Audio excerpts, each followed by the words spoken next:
Baik, terima kasih, Pak. Selamat malam, Ibu, Bapak, dan saudara-saudara semua.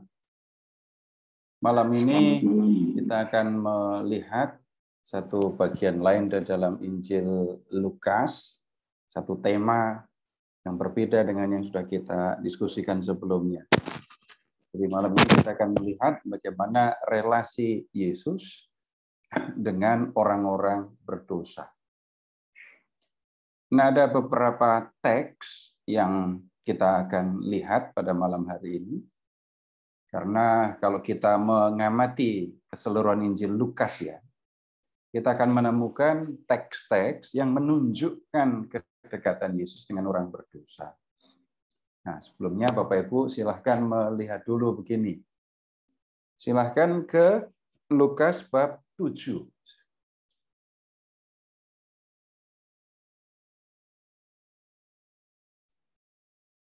Saya akan mengajak Bapak Ibu untuk berhenti memfitnah seorang perempuan. Ya, di bab 7 ayat 36 sampai dengan 50, Bapak Ibu ketemu di situ dengan Yesus yang diurapi oleh seorang perempuan yang berdosa.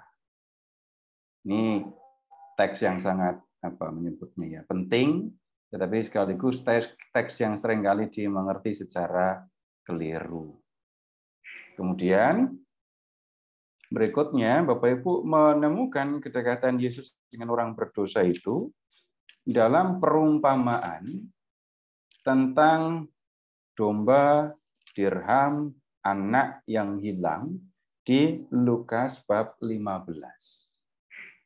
Silahkan dilihat teksnya, Lukas bab 15. Itu ada 3 perumpamaan yang menjelaskan sikap Yesus terhadap orang-orang berdosa. Kemudian satu lagi, Bapak Ibu bisa melihat di Lukas bab 19 ayat 1 sampai dengan 10, yaitu tentang Zakheus. Ya. Itu teks-teks yang akan kita lihat pada malam hari ini yang menjelaskan kedekatan Yesus dengan orang berdosa. Ya. Nah, kita akan mulai dengan melihat kembali ya yang tertulis di bab 7 tadi. Jadi kalau perumpamaan gitu kita lihat banyak sekali teksnya ya. Tapi kalau kedekatan dengan Yesus dengan orang berdosa memang mencolok sekali ya di dalam Injil Lukas. Tetapi ya teksnya ini yang penting untuk kita diskusikan. Nah, sekarang Bapak Ibu silahkan kembali ke bab 7 tadi. Ada pemandangan yang bisa jadi tidak biasa di memori kita, karena di bagian ini kita melihat Yesus yang bisa dikatakan dekat sekali dengan orang Farisi bahkan. Bab 7 ayat 36. Seorang Farisi mengundang Yesus untuk datang makan di rumahnya. Nah, Yesus mau datang apa enggak? Lihat, Yesus datang ke rumah orang Farisi itu lalu duduk makan. Nah, kalau kita tidak belajar Injil Lukas, Bapak Ibu tidak akan menemukan adegan seperti ini.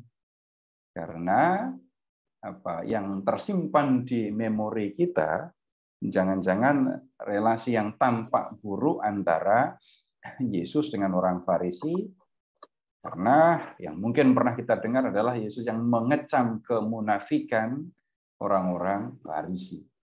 Tapi di Lukas kita menemukan beberapa kali kesempatan Yesus yang makan di rumah orang Farisi. Yang ini diundang ya.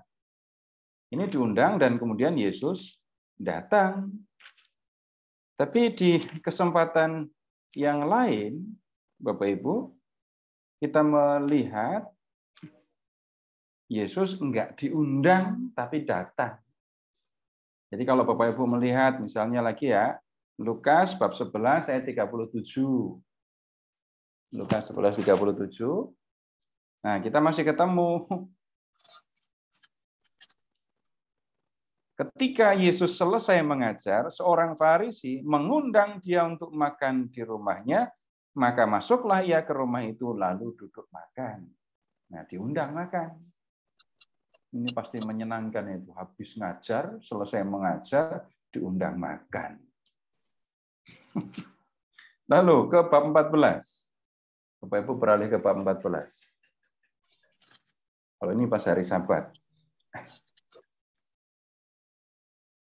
Ayat 1. Pada suatu hari Sabat, Yesus datang ke rumah salah seorang pemimpin, malah salah seorang pemimpin dari orang-orang Farisi untuk makan di situ. Yang ini nggak diundang, Yesus datang. Nah, sekarang balik ke bab 7 tadi. Jadi suasananya adalah suasana makan. Kita lihat kemudian ke ayat 37. Di kota itu ada seorang perempuan yang terkenal sebagai seorang berdosa. Ketika perempuan itu mendengar bahwa Yesus sedang makan di rumah orang Farisi itu, datanglah ia membawa buah buli-buli pualam berisi minyak wangi. Sambil menangis, ia pergi, berdiri di belakang Yesus dekat kakinya. Lalu membasahi kakinya dengan air matanya dan menyikanya dengan rambutnya. Kemudian ia mencium kakinya dan meminyakinya dengan minyak wangi itu. Dan kemudian perhatikan reaksi tuan rumah. Ketika orang Farisi yang mengundang Yesus melihat hal itu, ia berkata dalam hatinya, jika ia ini nabi, tentu ia tahu siapakah dan orang apakah perempuan yang menjamahnya ini. Tentu ia tahu bahwa perempuan itu adalah seorang berdosa. Bapak Ibu, ada namanya atau tidak perempuan itu? Tapi biasanya orang mengatakan perempuan ini siapa? Maria Magdalena. Maria Magdalena. Pertanyaannya, Bapak Ibu bisa mengatakan ini Maria Magdalena dari siapa? Dari film, Pak. Oh, dari film. Dari Yohanes 11. Yohanes 11. Ada Maria Magdalena di situ? Coba diperiksa lagi. Kita membaca Lukas kok.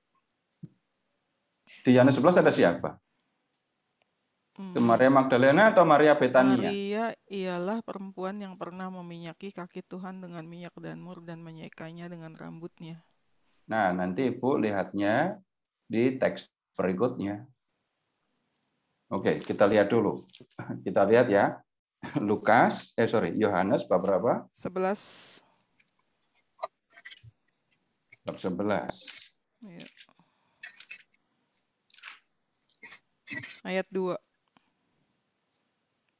11 ayat 2. Iya. Ini Tuhan Yesus, Maria itu tinggal di mana? Betania. Ya. Magdalena atau Betania ini jadi? Cuma apa memang kebiasaan orang ya kalau datang. Jadi kalau bukan, jadi apakah itu pemandangan umum ya orang perempuan nangis? Nggak usah kejauhan dulu.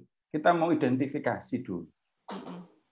Nah, kalau Ibu mengatakan ini yang mengurapi kaki Yesus, Ibu ngelihatnya di Yohanes bab 12. Oh begitu, 12. Iya. Okay. Lihat di bab 12. Lihat ke ayat 3. Oh iya, betul. Nah, kemudian lihat kembali ke ayat ke bab 11 ayat 1 ya. Ada seorang yang sedang sakit namanya Lazarus. Ia tinggal di Betania. Dan Bapak Ibu tahu kan, Lazarus itu sahabat Yesus. Saudara ya, atau sahabat. Ya. Loh, Lazarus itu kok saudara Yesus? Sahabat Yesus lah. Sahabat, oke. Ya. Kemudian kebayang nggak kalau Maria Magdalena itu seorang berdosa, pelacur gitu saja, lalu Yesus sering main ke situ.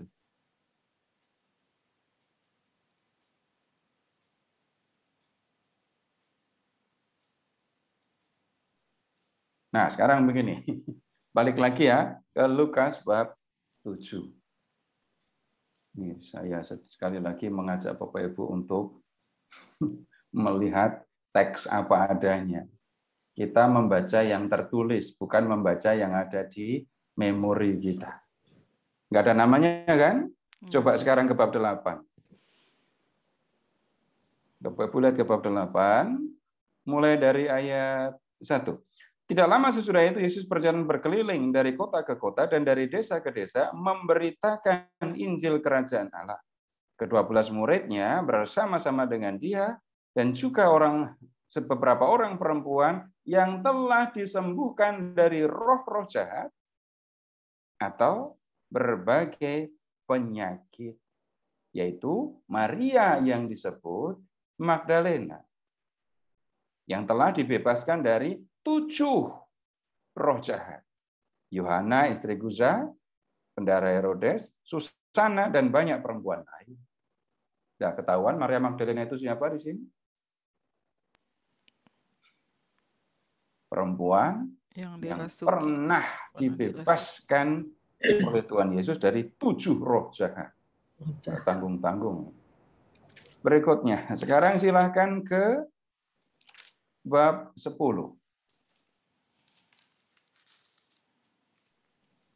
Bab 10. Lihat ke ayat 38.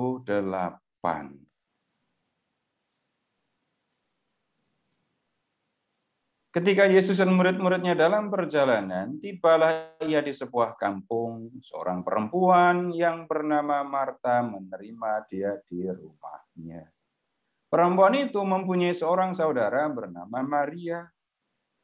Maria ini duduk dekat kaki Tuhan dan terus mendengarkannya, sedang Marta sibuk melayani. Duh, kalau yang Maria saudari Marta, itu kok kayak yang di Yohanes bab 11 tadi. Iya, ini Betania. Ya kan? Ya. Belum selesai Bapak Ibu. Nanti kita lanjut ya, coba masih di Injil Lukas ya. Di Injil Lukas kita ke kuburan Yesus.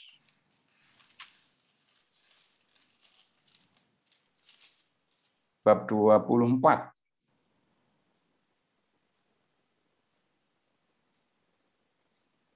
Bab 24. Ini kita ketemu dengan perempuan-perempuan yang pagi-pagi mengunjungi kubur Yesus. Lihat ke ayat 10.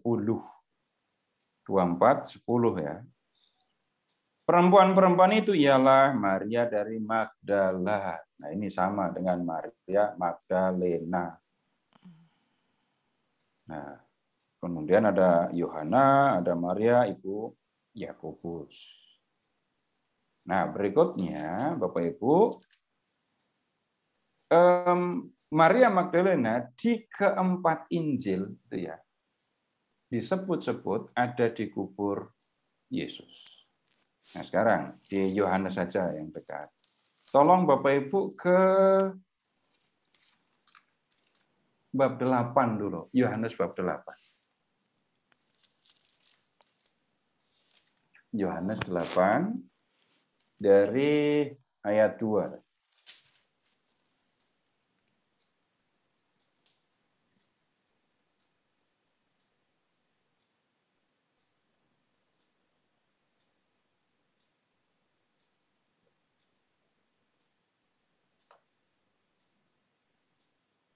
Sudah ketemu? Pagi-pagi benar, ia berada lagi di bait Allah dan seluruh rakyat datang kepadanya. Ia duduk dan mengajar mereka. Maka ahli-ahli Taurat dan orang-orang Farisi membawa kepadanya seorang perempuan yang kedapatan berbuat zina. Mereka menempatkan perempuan itu di tengah-tengah, lalu berkata kepada Yesus, Rabi, perempuan ini tertangkap basah ketika sedang berbuat zina. Nah, ada namanya perempuan ini? Tidak ada. dan jangan dikasih nama. Jadi perempuan berdosa yang meminyaki kaki Yesus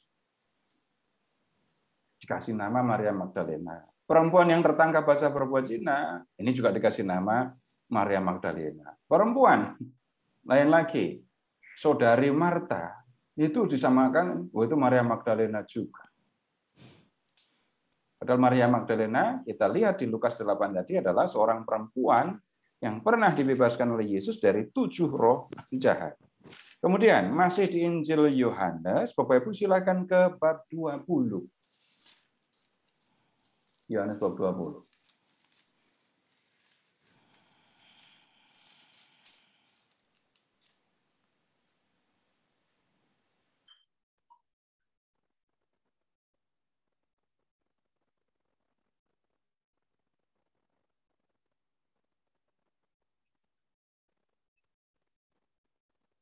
Dari ayat ayat 1 saja dulu. Pada hari pertama minggu itu, pagi-pagi benar ketika hari masih gelap, pergilah Maria Magdalena ke kubur itu, dan dia melihat bahwa batu telah diambil dari kubur. Kemudian dia lari menemui Petrus dan seterusnya. Lalu 2 orang, Petrus dan murid yang dikasih melihat makam, lalu pulang. Ayat 11. Tetapi Maria berdiri dekat kubur itu dan menangis. Sambil menangis, ia menengok ke dalam kubur. Nah, kemudian ayat 13. Ini ada 2 orang malaikat menyapa, "Ibu, mengapa engkau menangis?" Lalu Maria mengatakan, "Tuhanku telah diambil orang dan aku tidak tahu di mana ia diletakkan." Nah, kemudian Yesus sekarang yang menyapa, ayat 15. "Ibu, mengapa engkau menangis? Siapakah yang engkau cari?" Maria menyangka orang ini adalah penjaga taman, lalu agak jengkel. Ayat 16. Kemudian Yesus memanggil namanya Maria. Maria berpaling dan berkata kepadanya dalam bahasa Ibrani, "Rabuni."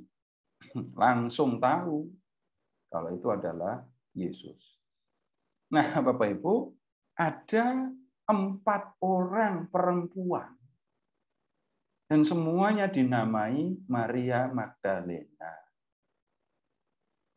Nah, ini bukan salah Bapak Ibu kalau Bapak Ibu melakukan yang seperti ini.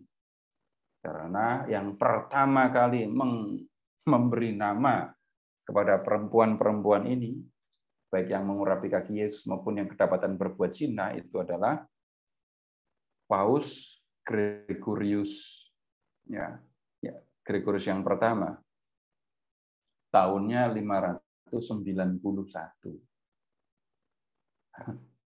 Jadi sudah kuno sekali. Di dalam gereja Katolik ada prasangka atau yang mengatakan keempat orang ini 4 orang yang sama. Nah, kenapa kok begitu? Nah, Bapak Ibu, studi kitab suci di zaman dulu tidak seperti sekarang. Sekarang kita bisa pegang Alkitab tiap hari, tiap saat, kita bisa belajar detail. Tapi dulu nggak seperti ini keadaannya. Nah, kemudian ini terus berlangsung, dan pemahaman ini kemudian dikoreksi oleh Paus Paulus ke-6. Baru tahun 1969. Jadi pemahaman atau pernyataan bahwa Maria Magdalena itu adalah seorang pelacur, bayangkan Bapak Ibu, dari 591 sampai 1969. Sudah diperbaiki ya, tapi banyak orang masih tetap menuduh Maria Magdalena itu pelacur. Jadi mendingan Bapak Ibu jangan ikut-ikutan lagi. Kasihan Maria Magdalena. Nah, saya ajak Bapak Ibu untuk melihat apa adanya loh ya. Jadi ada 4 orang perempuan, Maria dari Magdala atau Maria Magdalena, ada Maria dari Betania, lalu ada perempuan yang mengurapi kaki Yesus, Kemudian ada perempuan yang tertangkap basah berbuat zina. Jadi semua dia bayang atau dipikirkan sebagai Maria. Tapi setelah diperhatikan lebih lanjut, ya ini 4 orang perempuan yang berbeda. Yang kita perlu perhatikan kalau belajar Maria Magdalena itu adalah kedekatan Maria dengan Yesus. Di dalam kisah ya kita tidak menemukan bagaimana Maria Magdalena itu dekat-dekat dengan Yesus. Tapi kalau Bapak Ibu memperhatikan yang di Injil Yohanes tadi, hanya mendengar kata namanya dipanggil Maria, Maria langsung tahu kalau itu Yesus. Dan dia yang jaga nangis di kuburan kayak gitu. Kebayang kan kedekatannya. Baik, Bapak Ibu kembali ke Lukas bab 7 tadi.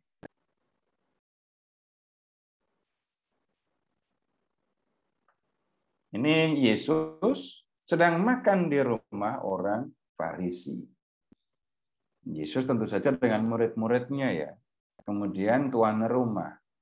Dan acara seperti ini Bapak Ibu normalnya dihadiri oleh para laki-laki.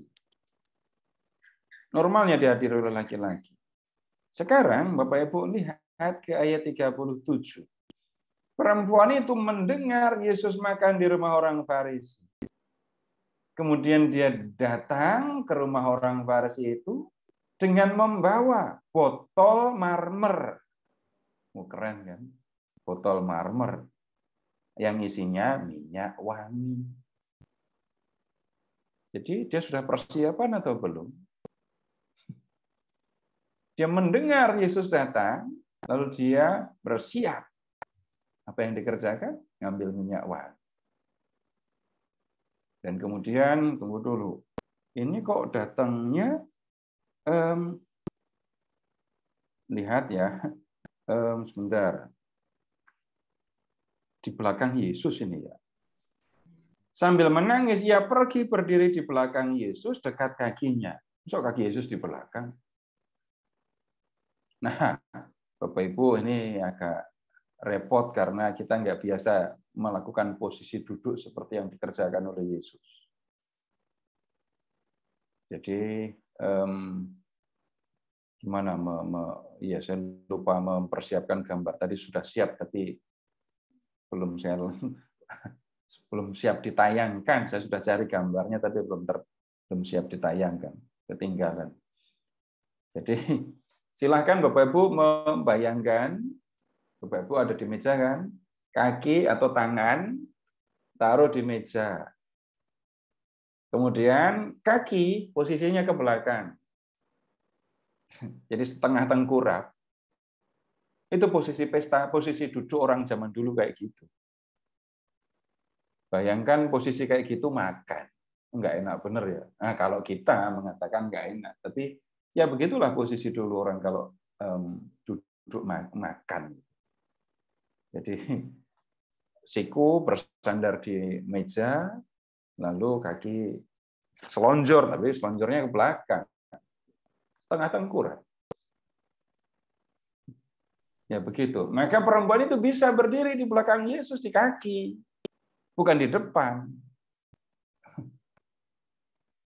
Nah, kemudian kita perhatikan Bapak Ibu, ayat 37 lagi ya.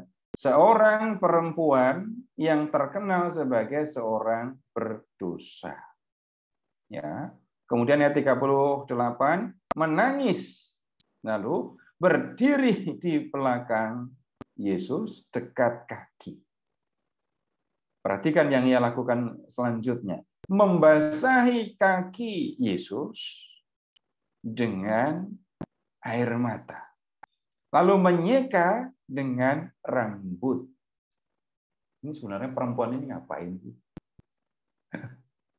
Jadi memperhatikannya mulai dengan perempuan yang dikenal sebagai orang berdosa. Orang mengenal dia sebagai perempuan berdosa, tapi perempuan itu sendiri merasa diri berdosa atau enggak? Ternyata iya. Datang atau mendengar Yesus ada di situ, datang nangis. Nyuci kaki Yesus, Dan berikutnya yang dilakukan, meminyaki kaki Yesus dengan minyak wangi. Bapak Ibu, perempuan itu ngomong apa? Enggak ngomong apa-apa. Tidak ada kata-kata yang terucap dari mulut perempuan itu. Nah, datang, menangis, membasahi kaki dengan air mata. Berarti air matanya banyak itu ya. Nanti Bapak Ibu kalau nangis coba sih, seberapa banyak air mata bisa keluar, bisa enggak untuk cuci tangan. Tapi yang kita perlu perhatikan, yang perlu kita lihat, sikap hati atau batin dari perempuan ini. Dia datang untuk mengungkapkan, apa menyebutnya ya, keadaan dirinya. Dan kemudian yang kita perlu perhatikan lagi, ini dunia laki-laki loh ya. Perjamuan seperti ini urusan laki-laki. Perempuan ini, apa menyebutnya, melintasi batas. Melintasi batas, karena apa? Dia tidak sanggup untuk menahan apa yang di dalam hatinya. Yesus ada di situ, saya mau ketemu dengan Yesus. Dan saya mau mengungkapkan apa yang ada di dalam hati saya. Nangis, dan kemudian meminyaki kaki dengan minyak wangi. Nah, kemudian orang-orang di situ pada tahu ini perempuan yang dikenal sebagai seorang berdosa. Agak repot ini Bapak Ibu. Ini dosanya apa nggak disebut ya. Tapi ya kalau di zaman dulu dan sekarang kalau mendengar kata ya perempuan berdosa, maka konotasinya ya pelacur gitu ya. Jadi pemandangan menjadi ekstrim anehnya ya. Dalam suasana pesta yang isinya laki-laki, seorang pelacur datang. Wah, itu kan situasi yang menghebohkan. Dan kemudian tuan rumah yang ternyata bernama Simon ini melihat, memperhatikan bagaimana perempuan itu datang, nangis di kaki Yesus, ngelap kaki Yesus dengan rambut, kemudian mencurahkan minyak di kakinya. Simon melihat itu. Maka dia berpikir, berkata dalam hati kan berpikir, batin gitu ya. Jika ia ini nabi, tentu ia tahu siapakah dan orang apakah perempuan yang menjamahnya. Tentu ia tahu bahwa perempuan itu adalah seorang berdosa. Nah, kita juga langsung tahu Bapak Ibu yang ada di pikiran Simon. Harusnya kalau Yesus tahu kalau perempuan yang megang dia itu orang berdosa, menurut Simon harusnya gimana Yesus itu? Ya cepatlah berdiri. Jangan biarkan kakimu disentuh sama perempuan berdosa. Kan Yesus tahu kalau itu perempuan berdosa. Harusnya jangan mau. Tapi sikap Yesus berbeda dengan yang dipikirkan oleh Simon. 40. Lalu Yesus berkata kepadanya, Simon, ada yang hendak ku katakan kepadamu. Saud Simon, katakanlah guru. Lalu Yesus bercerita. Ada dua orang yang berutang pada seorang pelepas uang. Yang seorang berutang 500 dinar. Yang lain berutang 50 dinar. Karena mereka, kedua orang itu, tidak sanggup membayar, maka ia, pelepas uang tadi, menghapuskan hutang kedua orang itu. Jadi yang berutang 500 dinar, yang berutang 50 dinar, dibilang hutangmu lunas. Kamu nggak punya hutang lagi kepadaku. Nah, kemudian Yesus mengajukan pertanyaan, siapakah di antara mereka yang akan terlebih mengasihi dia? Dari kedua orang itu, yang utang 500 dan yang berutang 50. Mana yang akan lebih mengasihi si pelepas uang tadi ketika mendengar utang mereka dihapuskan. Lalu Simon menjawab ayat 43, aku kira dia yang paling banyak dihapuskan utangnya. Ya, benar. Kata Yesus kepadanya, betul pendapatmu itu. Dan sambil berpaling kepada perempuan itu, ia berkata kepada Simon, engkau lihat perempuan ini?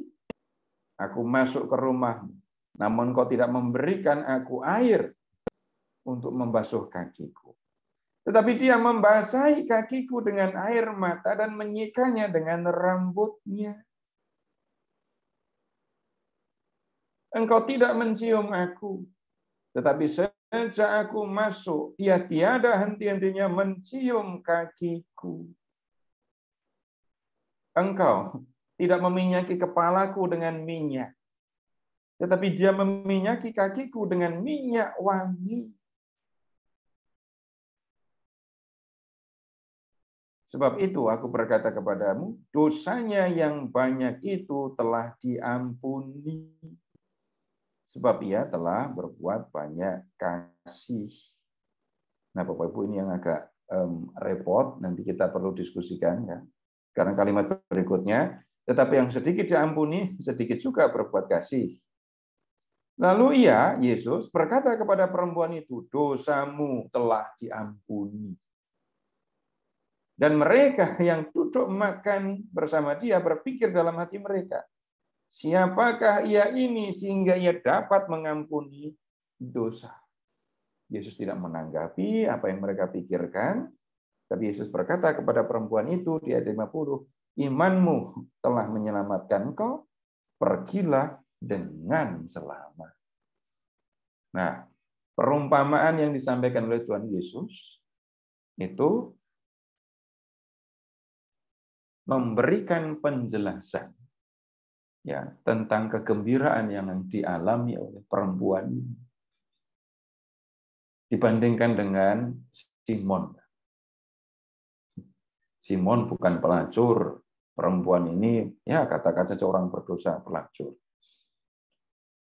Kalau dua-duanya diampuni, ya baik Simon maupun perempuan ini sama-sama diampuni dosanya. Yang lebih senang yang mana? Jawabannya kan sederhana. Perempuan itu. Kenapa? Dosanya lebih banyak dan Tuhan mengatakan dosamu diampuni. Kamu dianggap nggak berdosa. Yang dosanya kecil juga mendapat kalimat dosamu sudah diampuni. Udah. Yang lebih bergembira tentu saja yang dosanya lebih besar. Tapi kalau mendengar begini, Bapak Ibu, nggak usah ambil inspirasi, rugi aku kalau dosaku cuma kecil gitu ya. Maka ya mendingan aku berbuat dosa yang lebih besar, lalu nanti aku kan diampuni. Bukan begitu cara memahaminya. Bapak Ibu, orang atau di dalam masyarakat Yahudi, Bapak Ibu juga melihat di sana sini. Orang yang dipandang sebagai perempuan berdosa tidak bisa dikatakan atau dituduh dia senang dengan apa yang dia kerjakan. Dia mengambil keputusan dengan gembira untuk melakukan apa yang dilakukan. Kalau dia mengambil keputusan itu dengan gembira, dengan senang, dia tidak akan merasa bersalah dan tidak akan mencari Yesus.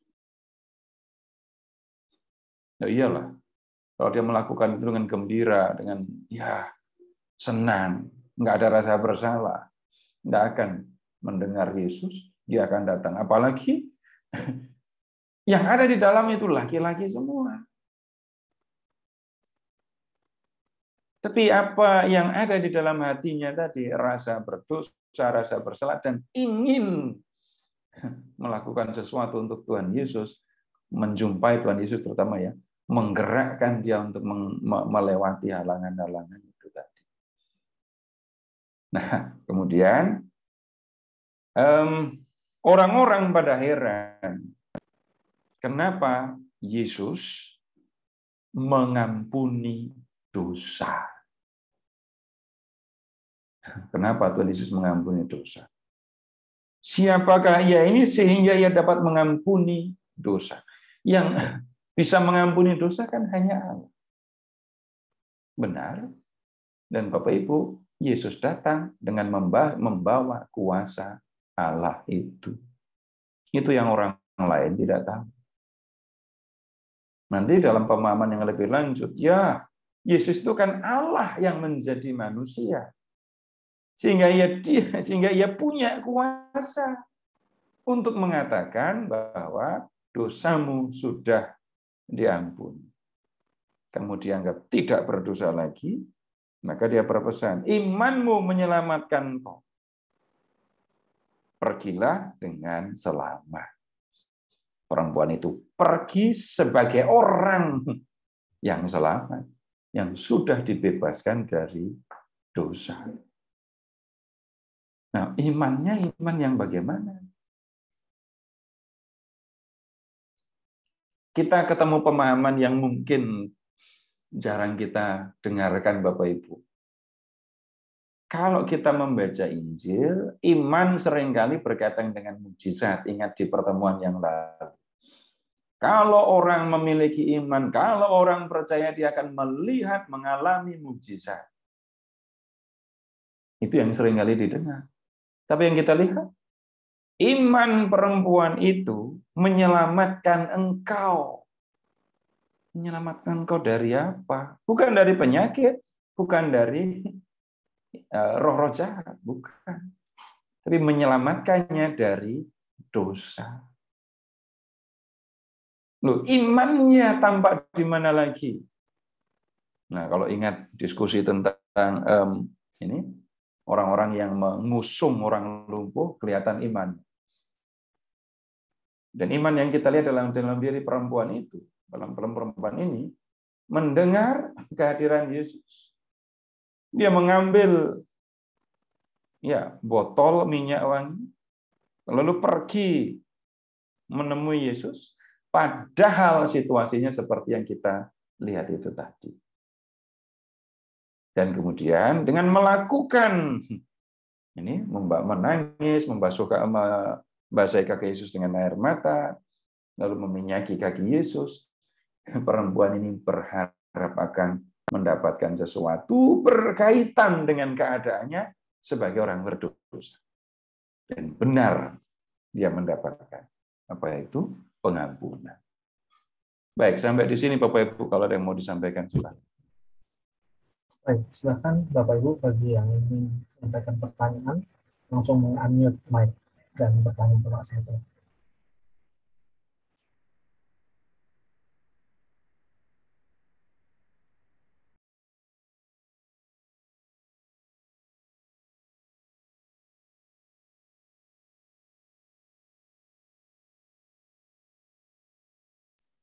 Baik, kalau tidak ada, Bapak Ibu lihat ke ayat 47 tadi. Dosanya yang banyak itu telah diampuni, sebab ia telah banyak berbuat kasih. Tetapi orang yang sedikit diampuni, sedikit juga berbuat kasih. Ini buat saya ini pernyataan yang membingungkan. Tapi untuk memahaminya, Bapak Ibu silahkan memperhatikan dua hal. Ya. Pengampunan dosa dan kasih. Jadi dosa diampuni dan berbuat kasih. Nah, dua hal ini rupanya ada kaitannya. Kaitannya bagaimana? Bapak Ibu pernah mengalami nggak rasanya dibebaskan dari dosa? Nah, sebelum bicara tentang pengampunan dari Tuhan, kalau Bapak Ibu pernah punya pengalamannya, kalau pernah, Bapak Ibu merasa bersalah kepada seseorang, serius merasa bersalah, nyesel beneran, dan orang itu mengatakan, nggak usah dipikirin. Itu bukan masalah lagi buat aku. Kamu tetap saudaraku. Yang pernah mengalami akan bisa tahu rasanya seperti apa. Senangnya seperti apa. Dan kalau orang mengalami suasana seperti ini, hormatnya kepada orang yang mengampuni akan berbeda, jauh lebih hormat. Akan melakukan lebih banyak lagi untuk orang itu. Silahkan membayangkan hal yang sama, tetapi berkaitan dengan Tuhan. Kalau saya memahami, mengetahui, merasakan Tuhan membebaskan saya dari dosa saya, maka saya pengennya juga mau melakukan sesuatu untuk orang lain, untuk sesama saya. Jadi Tuhan merasakan Tuhan membebaskan saya dari dosa. Ini urusannya non material ya. Tidak berbicara tentang soal materi, Tuhan memberi saya harta atau uang, bukan begitu malah. Tuhan memberi saya pengampunan, Tuhan memandang saya, menganggap saya enggak berdosa, dosa saya dianggap enggak ada lagi. Kegembiraan itu yang harusnya mendorong orang untuk mengasihi Tuhan. Dan kasih kepada Tuhan diwujudkan dengan mengasihi sesama. Nah, kalau dibalik, Bapak Ibu bisa enggak memohon ampun kepada Tuhan dengan melakukan kasih?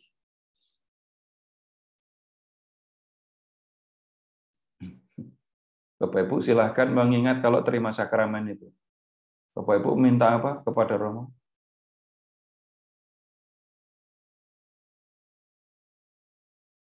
Minta ke Romo minta apa waktu sakramen terima sakramen tobat itu?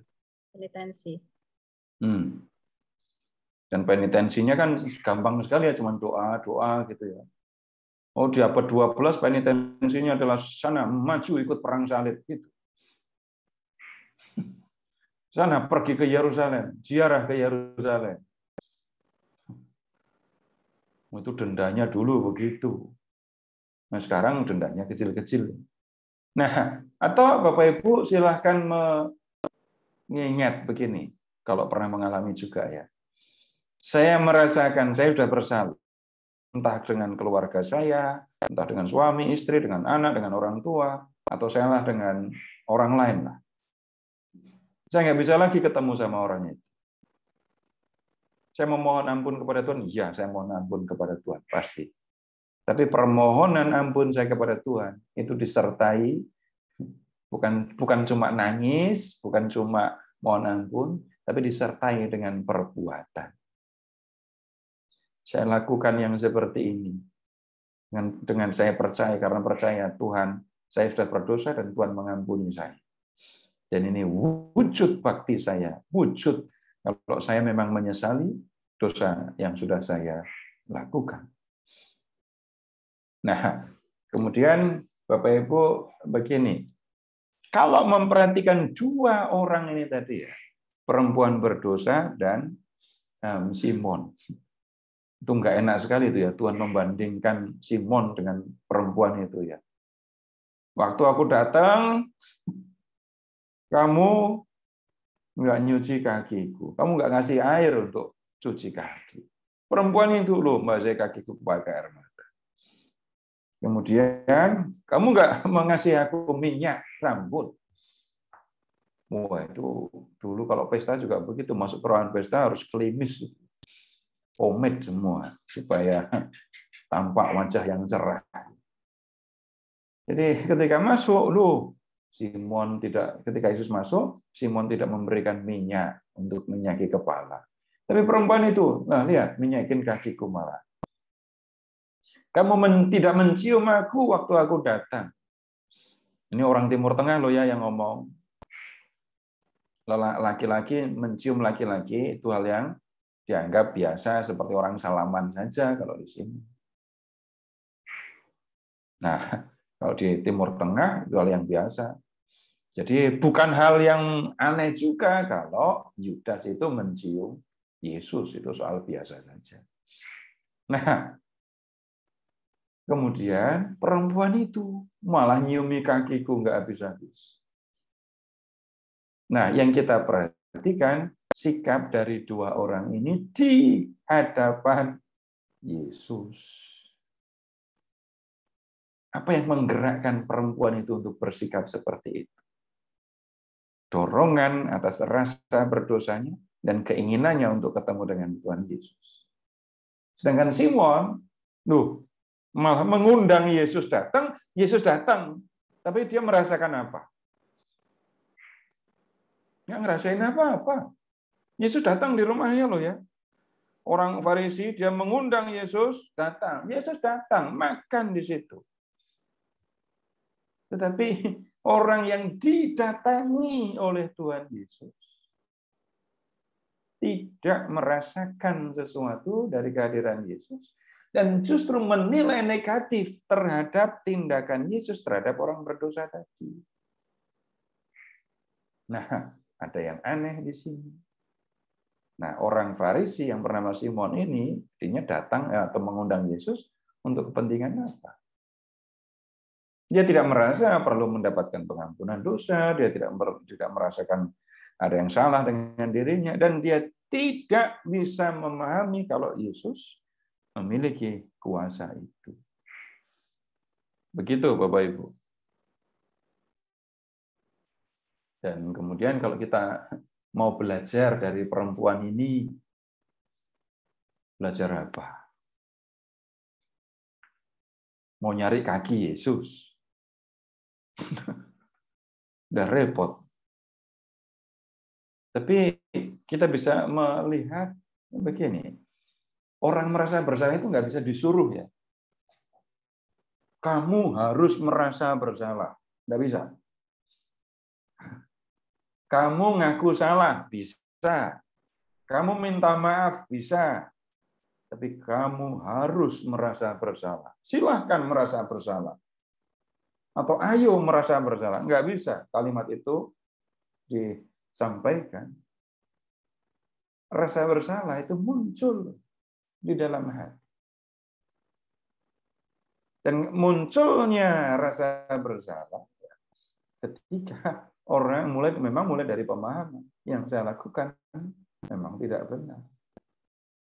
Dulu aku punya alasan untuk melakukan ini dan itu. Dan kemudian aku merasa karena ada alasan, maka aku tidak melihatnya sebagai sesuatu yang salah. Tapi ketika berhadapan dengan Tuhan, kita nggak bisa lagi bicara alasan. Oh, maaf Tuhan, waktu itu saya melakukan ini karena ada yang gangguin saya. Nggak bisa bicara begitu kepada Tuhan. Nah, kemudian dalam perjalanan waktu, banyak hal Bapak Ibu yang bisa membuat kita merasa bersalah. Saya ambil contoh Bapak Ibu. Pernah dengar orang selama COVID ini, pernah dengar orang yang mengejek, menghina orang lain yang kena COVID? Menghina. Tapi kemudian saya ketemu dengan orang yang dulunya menghina, mengejek orang yang sakit kena COVID gitu. Kemudian orang vaksin pun diejek, dia berubah setelah dia sendiri ngerasain. Ada yang begitu, iya. Nanti kalau ngomong yang lebih serius, mungkin saya sudah sampaikan contoh di kesempatan yang lain. Orang bisa ngejek, itu anaknya pindah agama. Bisa sinis bicara seperti itu, mengejek, merendahkan. Tapi giliran dia sendiri mengalami hal yang sama, diam saja. Baru dia tahu, oh begini loh rasanya. Anak yang sudah dibesarkan, setelah besar meninggalkan Tuhan, rasanya kayak gini. Oh berarti ketika aku dulu menghina orang itu, kesalahan serius. Tapi kemudian orang bisa merasa bersalah, tapi tidak punya keberanian tidak punya keberanian untuk bicara. Bisa. Enggak gampang itu berani untuk mengatakan, iya saya salah. Hati sudah merasakan, iya saya ngaku, saya memang bersalah. Tapi untuk mengatakan, iya waktu itu saya melakukan ini dan saya salah. Tidak segera orang bisa langsung mengatakan begitu. Nah, kemudian Bapak Ibu, begini, karena tidak bisa disuruh, Bapak Ibu, orang nggak bisa dipaksa merasa bersalah. Tapi ketika berhadapan dengan Tuhan, apapun yang kita sembunyikan, salah apapun, tidak akan ada yang bisa disembunyikan. Lalu apa yang kita harus perhatikan? Bapak Ibu, di gereja Katolik kita biasa kan diajak untuk refleksi. Jadi ketika orang merefleksi, orang menyendiri, memperhatikan, melihat lagi apa yang sudah dilakukan, baik atau enggak baik. Perhatikan yang tidak baik, lalu setelah memperhatikan itu saya tahu juga apa yang harusnya aku lakukan. Jadi kebiasaan untuk memeriksa batin, memeriksa diri Bapak Ibu, itu memang akan sangat menolong kita. Dan jangan berpikir semua orang berpikir begitu loh ya. Yang lain berpikirnya, yang penting kan aku sudah menerima Yesus. Yang penting aku sudah percaya kepada Yesus. Dosaku, perbuatanku nggak akan ada pengaruhnya untuk keselamatan. Ada yang berpikir begitu, tapi pasti nggak Katolik. Baik, Bapak Ibu, kita beralih ke bab 15.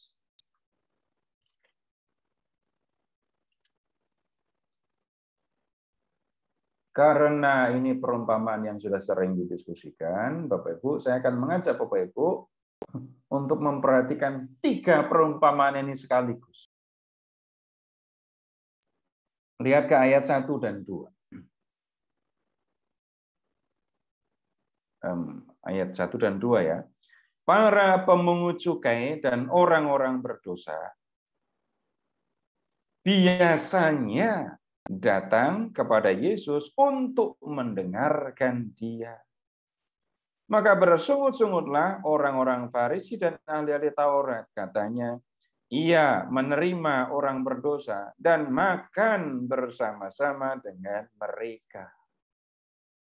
Nah, kita lihat situasinya Bapak Ibu. Para pemungut cukai, orang berdosa, biasanya datang kepada Yesus. Biasanya. Berapa kali jadinya? Nggak bisa dikatakan 1 kali, 2 kali. Kalau biasanya itu berarti sudah berulang kali. Dan Bapak Ibu yang kita perhatikan juga, mereka datang kepada Yesus. Bukan Yesus yang mendatangi mereka ya, tapi orang-orang berdosa ini yang datang kepada Yesus. Yang saya nggak bisa jawab, ini yang traktir makan siapa? Ya, kira-kira bukan Yesus lah, ada pemungut cukai kok masa Yesus yang traktir? Ya enggak lah. Nah, kemudian ketika datang kepada Yesus, Bapak Ibu lihat mereka makan bersama juga ya. Dan kalau makan bersama kayak gini, yang ada di dalam pikiran, di imajinasi Bapak Ibu, suasananya ramai apa sepi? Ramai meriah. Yang nraktir makan pemungut cukai loh. Ada suasana gembira, suasana yang meriah. Dan lihat ya, orang-orang berdosa itu datang mendengarkan Yesus. Makan bersama dengan Yesus. Datang untuk mendengarkan, senang ini berarti. Ada kegembiraan. Jangan pikir wah ini Yesus senang hanya karena soal makanannya, malah bukan. Nah, kemudian di sisi lain ada yang mengamati, yaitu orang-orang Farisi dan ahli Taurat. Mereka tidak bisa menerima sikap Yesus. Kenapa? Menerima orang berdosa, makan dengan mereka. Yang ada di pikiran ahli Taurat dan orang-orang Farisi, ya sederhana saja. Yesus itu rabi, guru agama Yahudi, ya orang suci seperti mereka inilah.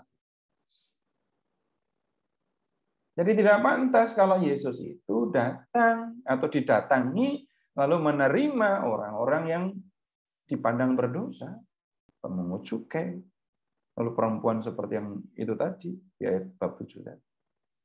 Harusnya Yesus menjauhi mereka. Jangan dekati. Kenapa? Takut ketularan gitu.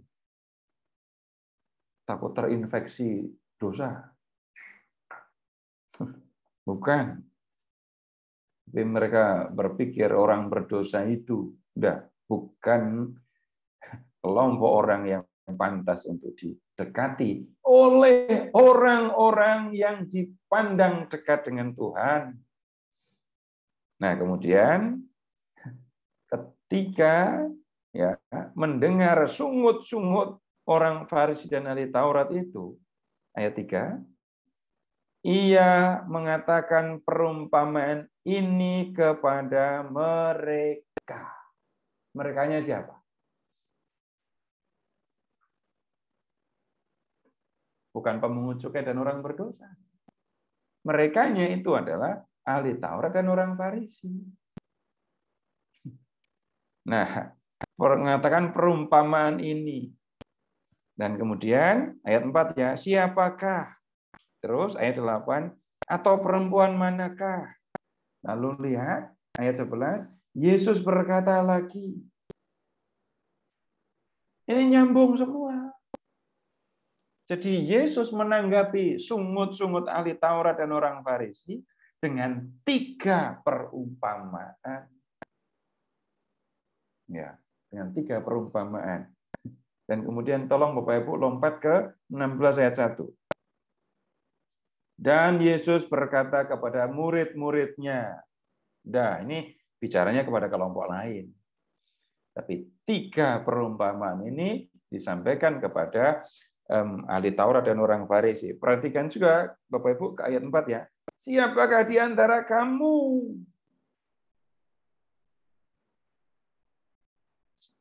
yang mempunyai 100 ekor domba, dan jikalau ia kehilangan seekor di antaranya, tidak akan meninggalkan yang 99 ekor di padang gurun, dan pergi mencari yang sesat itu sampai ia menemukannya. Siapakah di antara kamu yang tidak melakukan hal ini? Jawabannya yang enggak ada. Biarpun punya 100 ekor, cuma hilang 1, orang tidak akan mengatakan, gembala tidak akan mengatakan, enggak apa-apa, cuma hilang 1. Masih ada yang 99, enggak, bukan begitu. Mungkin kalau perumpamaan tentang domba agak jauh, nanti perumpamaan yang kedua. Dan kalau ia telah menemukannya, ia meletakkannya di atas bahunya dengan gembira. Kebayang baunya enggak? Meletakkan domba di atas bahu loh ya. Dan kemudian, dan setibanya di rumah ia memanggil sahabat-sahabatnya dan tetangga-tetangganya, serta berkata kepada mereka, bersukacitalah bersama-sama dengan aku, sebab dombaku yang hilang itu telah kutemukan. Nah, ini hiperbolis. Hilang 1, masa ngomong sama semua tetangganya. Tapi ini disampaikan untuk menekankan kegembiraan itu.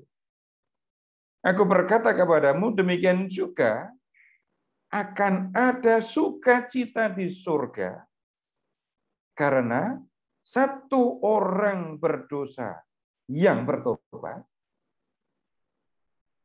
lebih dari sukacita karena 99 orang benar yang tidak memerlukan pertobatan. Nah, Bapak Ibu, lihat sejenak perumpamaan ini yang dulu waktu saya masih kecil dengar perumpamaan ini, lalu yang dipikirkan yang 1 dicari. Tapi yang 99 ekor itu ditinggal di padang gurun. Nah, kalau malah mereka hilang gimana? Itu pertanyaan anak kecil. Tapi ternyata jawabannya sederhana saja, Bapak Ibu. Kalau gembala harus menggembalakan 100 ekor domba, itu nggak bisa tiap hari dibawa pulang. Jadi rumah orang di zaman kuno terlalu kecil lah untuk ngurus ini 100 ekor. Lalu apa yang mau dilakukan? Bapak Ibu juga bisa mengingat itu loh. Waktu Tuhan Yesus lahir, ada gembala-gembala pada di padang kan? Lalu didatangi malaikat itu. Itu pada ngapain? Kok pada nggak pulang? Gembala-gembala yang bertanggung jawab atas domba yang banyak jumlahnya, itu akan membuat kandang di padang gurun.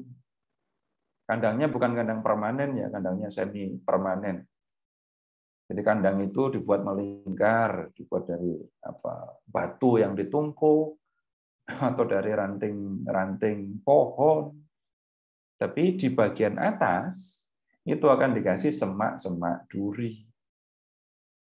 Tujuannya apa? Ya supaya binatang liar, binatang pemangsa tidak masuk ke dalam kandang. Dan itu ya di zaman dulu ya biasa begitu. Nah, kemudian jadi yang 99-nya ditinggal di situ. Lalu dia pergi mencari. Tunggu dulu. Kenapa yang satu itu tetap dicari biarpun dia punya 99? Nah, kita lihat yang kedua dulu supaya ketahuan. Atau perempuan manakah yang mempunyai 10 dirham, 10 koin.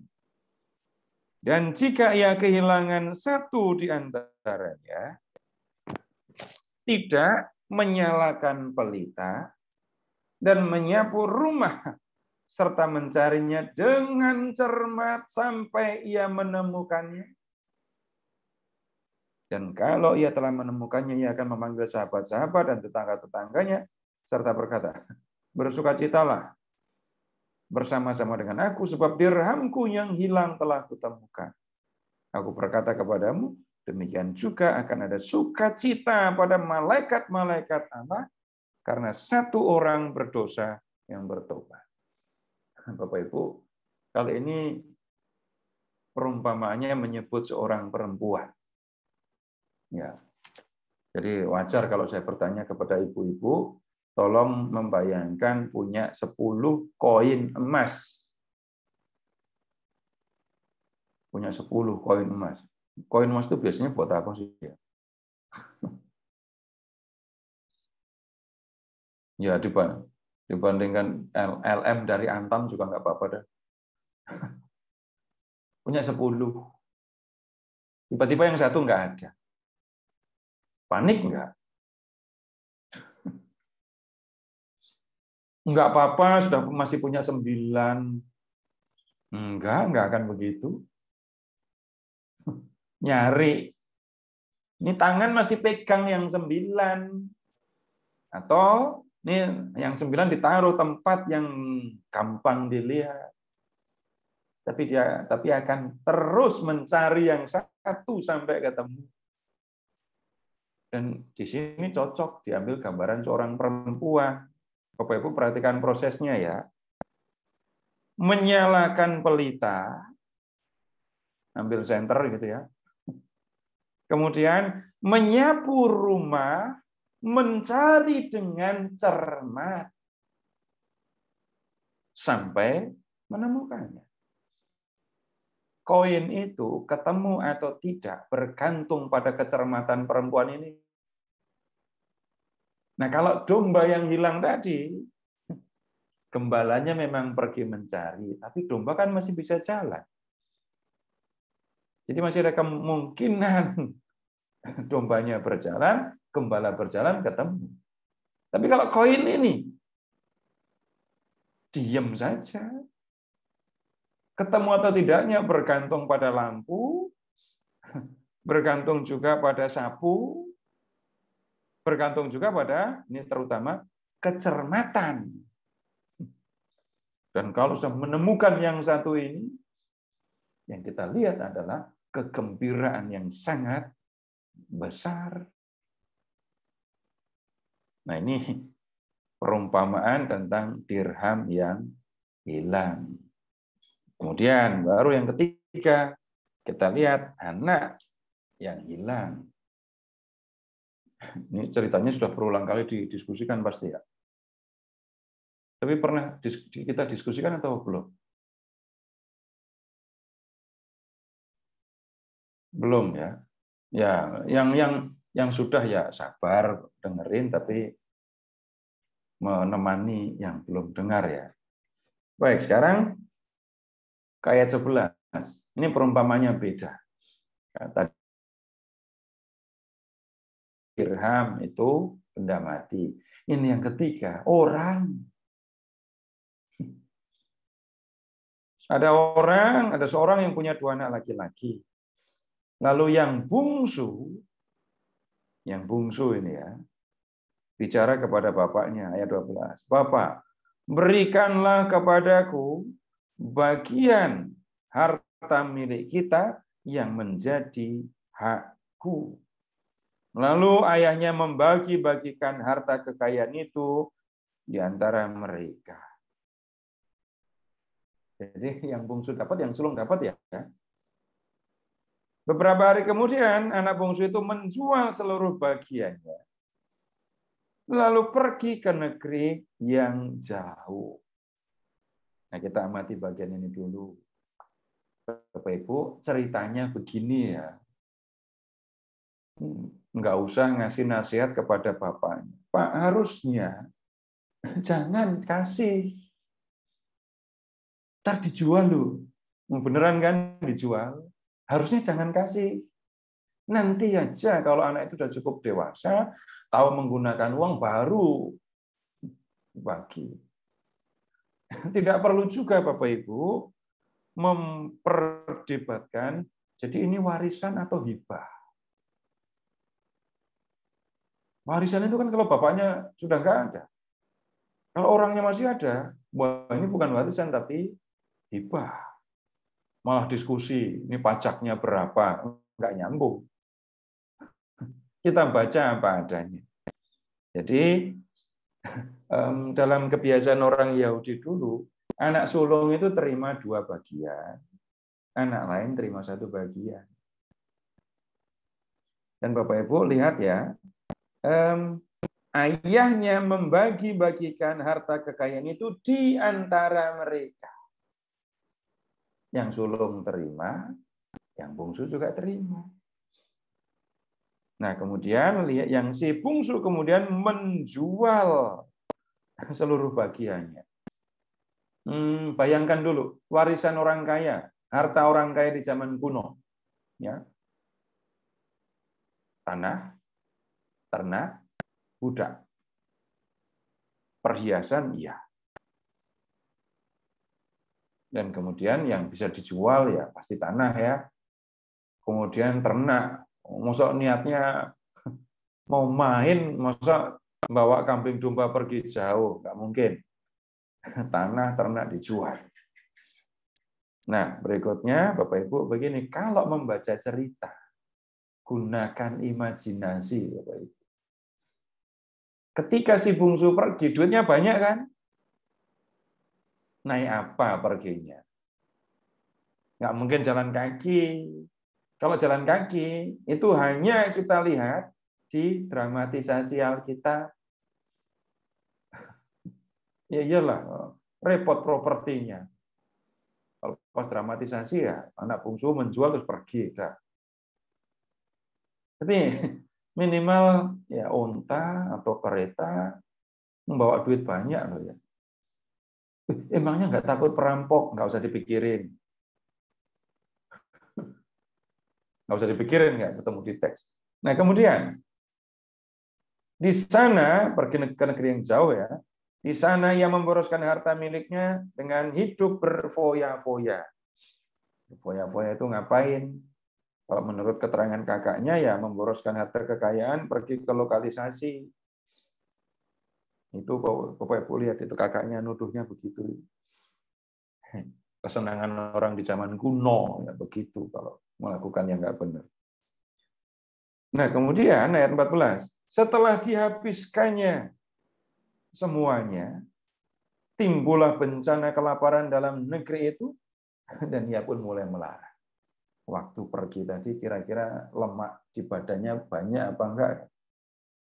Orang kaya, bajunya ya bagus lah. Orang kaya zaman dulu begitu. Makanan cukup. Nah, itu yang membedakan orang kaya dengan orang miskin di zaman dulu begitu ya. Jadi Bapak Ibu nggak usah tersinggung kalau dengar kalimat kayak gini. Kemudian bajunya bagus. Bapak Ibu pernah ngalami kan ya, baju bekas saja bisa dijual. Ya dulu waktu kuliah itu kadang habis duit kan ke pasar loak. Tapi yang mungkin masih ada harganya sampai sekarang, Bapak Ibu ketemu kan ya dengan ini loh yang menjual baju pengantin yang bekas. Nah, orang kaya di zaman kuno bajunya bagus, bisa digadaikan kok. Nah, kemudian udah badannya gede, kemudian baju bagus, ada kendaraan, tapi kemudian di ayat 14 timbul bencana kelaparan, padahal uangnya sudah habis. Nah, kemudian dikatakan dia mulai melarat. Sudah nggak punya duit, termasuk buat makan. Lalu ia pergi dan bekerja pada seorang majikan di negeri itu. Orang itu menyuruhnya ke ladang untuk menjaga babinya. Anak orang kaya. Sekarang jadi penjaga babi. Kalau dipikir sebagai orang Yahudi, Bapak Ibu, ini pekerjaan yang kotor, pekerjaan najis ya, bikin orang najis. Jagain babi. Habis foya-foya, karena orang kaya, habis foya-foya, sekarang ke ladang jaga babi. Lalu ia ingin mengisi perutnya dengan ampas yang menjadi makanan babi itu, tetapi tidak ada seorang pun yang memberikannya kepadanya. Lalu ia menyadari keadaannya. Katanya, betapa banyaknya orang-orang upahan Bapakku yang berlimpah-limpah makanannya, tetapi aku di sini mati kelaparan. Bapak, Ibu pernah melihat babi makan? Saya tidak nanya pernah makan daging babi, bukan. Tapi pernah nggak ngelihat babi makan? Belum pernah. Ada yang pernah tapi kan? Tahunnya udah mateng terus ya saya ini. Tapi saya dulu tinggal di asrama dan menu yang sering disajikan dan favorit kami adalah babi. Babi goreng atau diapain, pokoknya dagingnya itu babi. Jadi ngelihat babi pernah, ngurusi kandang babi pernah juga. Pernah ngelihat babi males makan.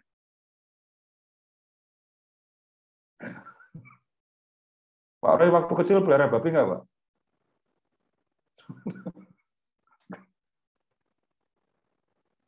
Babi nggak males kalau makan. Kenapa? Enggak, Pak, nggak jadi. Kalau babi nggak males kalau makan, rakus kalau makan. Kalau babi sampai males makan, tuh babinya baru galau itu pasti.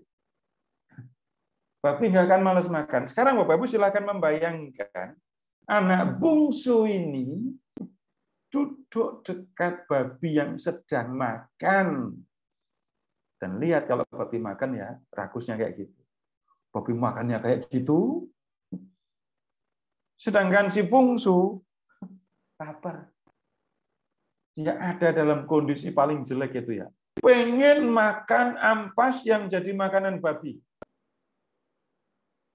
Ini keterlaluan. Tapi babi ada yang ngasih makan. Si bungsu biarpun pengen cuma ampas makanan babi saja, tidak ada yang memberikan. Sekarang nasibnya bahkan lebih rendah, lebih buruk daripada babinya ini. Nah, begitu ngelihat babi makan, merasa perutnya sendiri sudah nggak tertahankan, lalu dia ingat di rumah bapaknya. Banyak pegawai, orang-orang upahan yang kerja di rumah bapaknya loh ya. Dan mereka semua makan kenyang. Tapi di sini aku mati kelaparan. Maka kemudian si bungsu ini mengambil putusan 18. Aku akan bangkit dan pergi kepada bapakku dan berkata kepadanya, Bapa, aku telah berdosa terhadap surga dan terhadap Bapa. Aku tidak layak lagi disebut anak Bapa. Jadikanlah aku sebagai salah seorang upahan Bapa. Jadi niatnya hanya ke rumah bapaknya, ngaku kalau berdosa, ngaku terima konsekuensi tidak layak lagi disebut anak Bapa, dan dia datang untuk nyari kerja semata-mata supaya bisa makan. Nah, kemudian ayat 20, maka bangkitlah ia dan pergi kepada bapaknya. Waktu pergi tadi gemuk, ya kan? Pulang, kurus. Bajunya berangkat bagus, sekarang ini jelek. Baunya, pas berangkat ya wangi lah, orang kaya kok. Sudah ada minyak wangi juga. Ketika pulang, lihat, gaulnya sama siapa tadi? Bergaul dengan babi di ladang. Pulang jalan kaki. Jadi kombinasi antara bau hasil pergaulan dengan babi, campur keringat karena jalan kaki. Nah, silahkan cium aromanya. Dan Bapak Ibu itu pasti rambutnya panjang itu anak bungsu. Kenapa? Yuk, jangankan buat pergi ke salon, ya, buat makan aja nggak ada kok. Udah kurus, rambut panjang, jenggotan, bau. Itu masuk akal. Ini imajinasi. Imajinasi itu logis dan ada dasar teksnya. Ya. Tidak tertulis secara eksplisit, ya, tetapi masuk akal dan ada dasar teks. Kalau saya mengatakan pulangnya jalan kaki, ya iyalah. Nggak punya duit lagi kok. Atau badannya kurus. Kelaparan level seperti ini, pasti kurus sekali. Tapi apakah masih kuat jalan? Berjuang. Masa nebeng truk ya? Oh, bisa juga begitu. Pulangnya nyari nebengan truk gitu. Lanjut dulu. Ketika ia masih jauh, ayahnya telah melihatnya, lalu tergeraklah hatinya oleh belas kasihan. Ayahnya itu berlari mendapatkan dia, lalu merangkul dan mencium dia. Yang ini bapaknya di rumah saja. Tapi pandangannya jauh. Anak itu pulang. Dari jauh udah kelihatan. Waktu diskusi dengan anak-anak, saya tanya sama mereka, kalau kamu ke rumah opa-omamu, yang biasanya lari, kamu lari mendatangi opa-omamu, atau opa-omamu lari mendatangi kamu? Ya, jawabannya kan normalnya anak yang muda lari mendekati yang tua, kan? Ya begitu. Tapi yang kita lihat, bukan anak ini yang lari mendekati bapaknya. Iyalah takut, merasa bersalah. Tapi bapaknya yang berlari. Itu waktu itu bapaknya pakai celana panjang atau celana pendek? Kalau dia pakai jubah panjang, tuan kok. Berarti kalau untuk bisa berlari gimana? Angkat, tapi jangan tinggi-tinggi. Di atas lutut lah. Lari. Terus merangkul, mencium anak yang bau itu. Lanjut, kata anak itu kepadanya, Bapa, aku telah berdosa terhadap surga dan terhadap Bapa. Aku tidak layak lagi disebut anak Bapa. Tetapi ayah itu berkata kepada hamba-hambanya, lekaslah, bawa kemari jubah terbaik, pakaikan itu kepadanya, dan kenakan cincin pada jarinya, dan sepatu pada kakinya. Dan ambillah anak lembu tambun itu, sembelihlah dia, dan marilah kita makan dan bersukacita. Sebab anakku ini telah mati dan menjadi hidup kembali. Ia telah hilang dan didapat kembali. Maka mulailah mereka bersukaria. Nah, si bungsu bicara kepada bapaknya, ngaku kalau sudah berdosa. Tetapi kok ngakunya kepada surga? Nah, surga itu, Bapak Ibu, begini loh. Kadang orang Yahudi kalau menyebut Allah itu dengan kata surga. Jadi Bapak Ibu silahkan mengingat yang gampang. Jangan menyebut nama Yahweh Allahmu dengan sembarangan. Maka orang Yahudi tidak menggunakan nama Yahweh. Supaya enggak nama Yahweh kok seperti manggil teman, enggak bisa. Jadi kalau ada kata Yahweh di dalam teks kitab suci, mereka mengucapkannya Adonai, Tuanku, atau Hashem, nama, sang nama. Kadang-kadang dipakai juga kata surga. Itu untuk mengganti Allah, nama Allah. Dia sudah berdosa terhadap Allah dan terhadap bapaknya. Ya iyalah, nggak menghormati orang tua kok.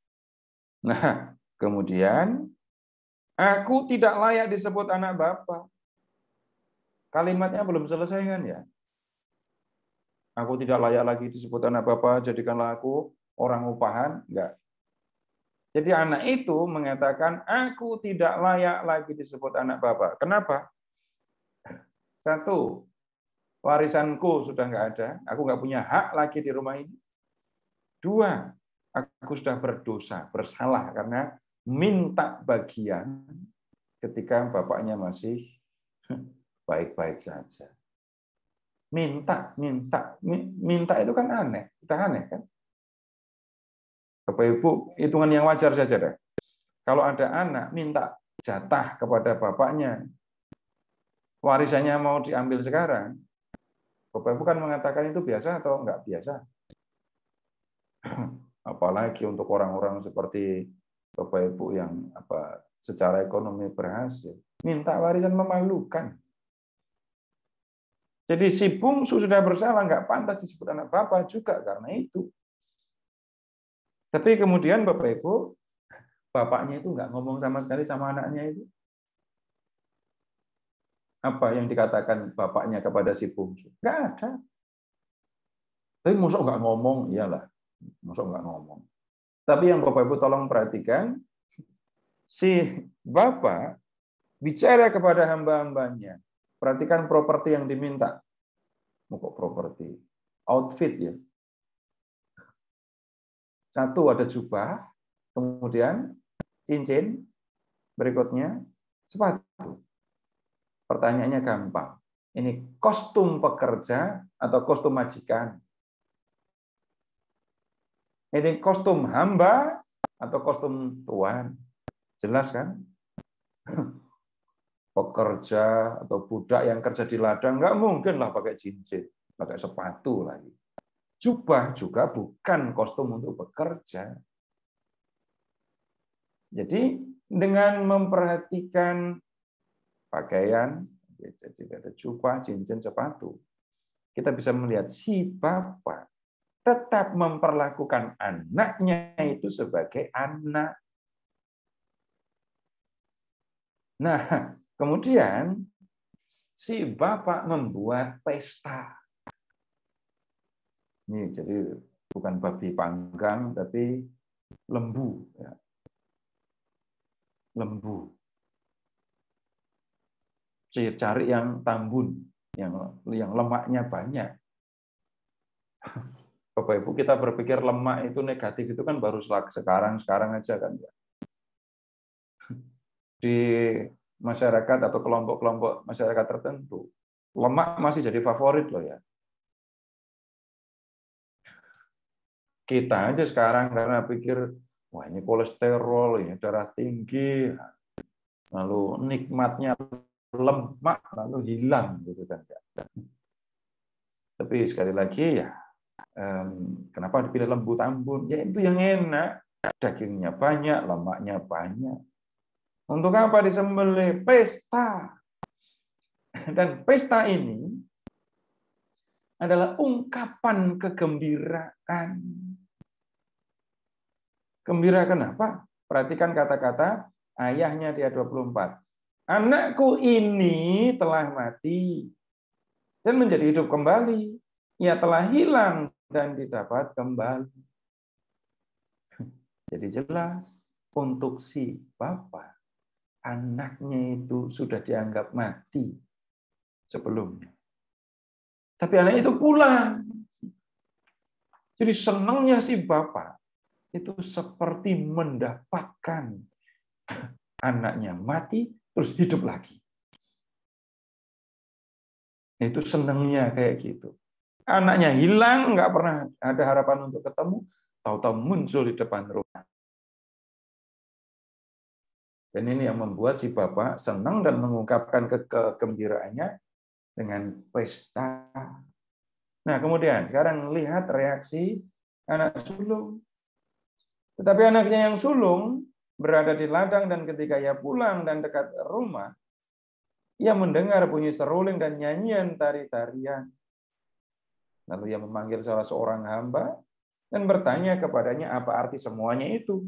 Jawab hamba itu, adikmu telah kembali dan ayahmu telah menyembelih anak lembu tambun karena ia mendapatnya kembali dengan sehat.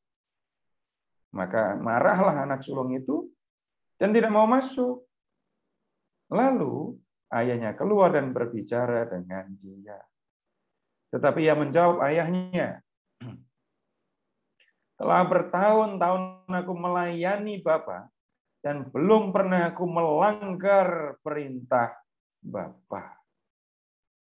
Tetapi kepadaku belum pernah Bapa memberikan seekor anak kambing untuk bersukacita dengan sahabat-sahabat.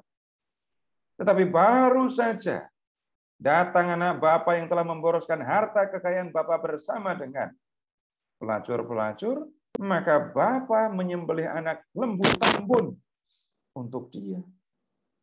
Katanya kepadanya, anakku, engkau selalu bersama-sama dengan aku, dan segala kepunyaanku ialah kepunyaanmu. Kita patut bersukacita dan bergembira, karena adikmu telah mati dan menjadi hidup kembali. Ia telah hilang dan didapat kembali. Si sulung nggak bisa terima. Ini sederhana saja kan?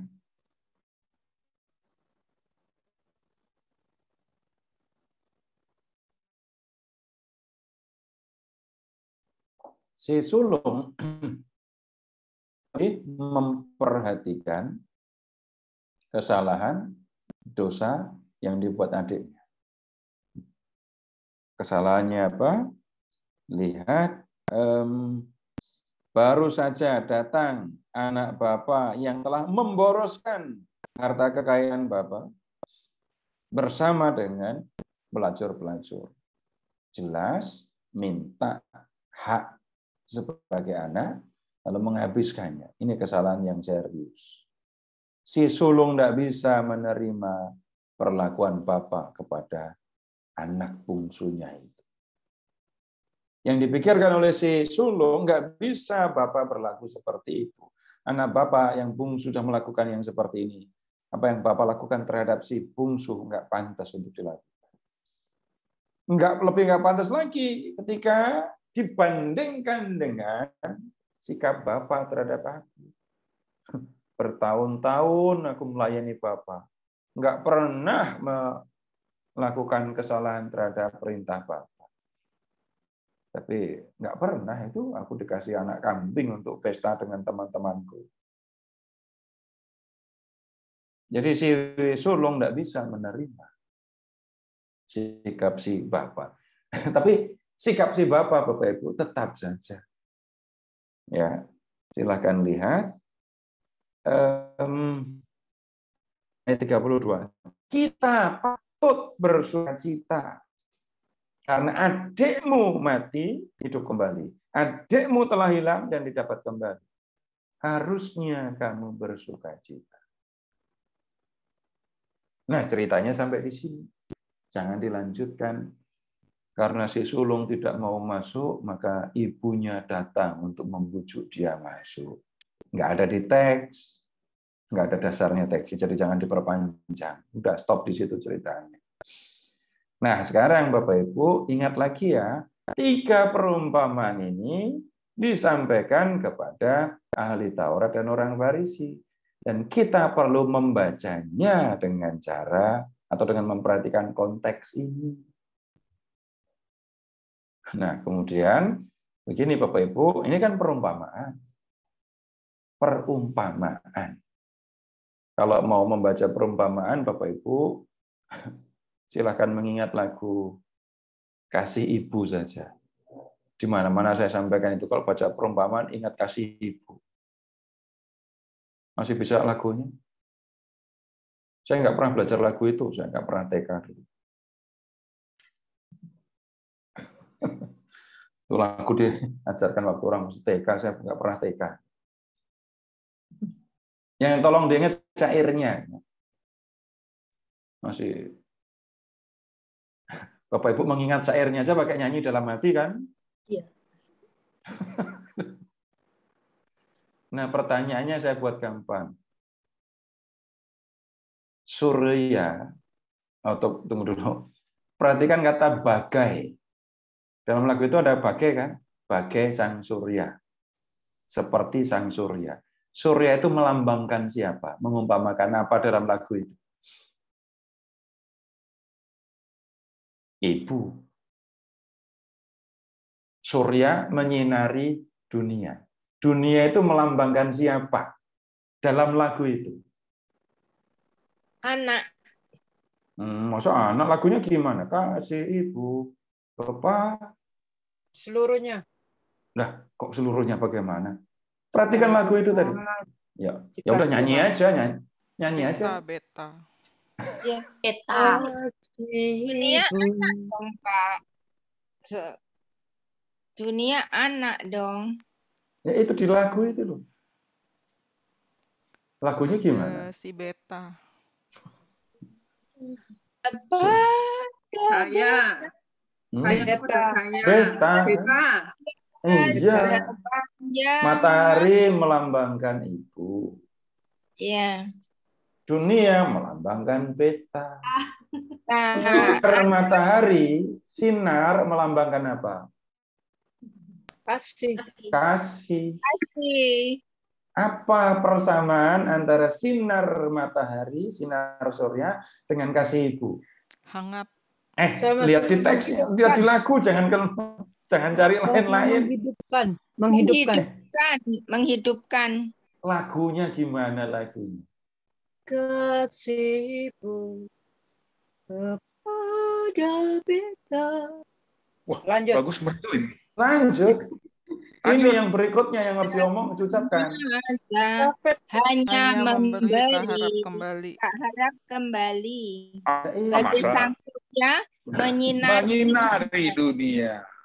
Kasih ibu itu, menurut lagu itu, hanya memberi. Tak terhingga sepanjang masa. Hanya memberi, tak harap kembali. Matahari menyinari bumi, menyinari dunia. Bagaimana sinar matahari ke dunia? Tak terhingga sepanjang masa. Matahari hanya tahu menyinari bumi, nggak pernah menerima atau minta supaya sinarnya dikembalikan. Kecuali kalau ada awan. Tetap aja menyinari, sinarnya nggak akan. Tapi nggak nyampe, ketutup sama awan. Tidak ada masalah dengan nggak nyampe, tapi tetap bersinar. Kalau nggak nyampe gelap. Emang kalau lagi ada awan kan gelap. Iya, tetapi tetap bersinar. Kecuali Bapak Ibu membukanya kitab Wahyu, matahari bagaikan karung rambut. Nah, udah. Nah, berikutnya tolong Bapak Ibu lihat ke ayat 1 dan 2. Ada berapa pihak di ayat 1 dan 2?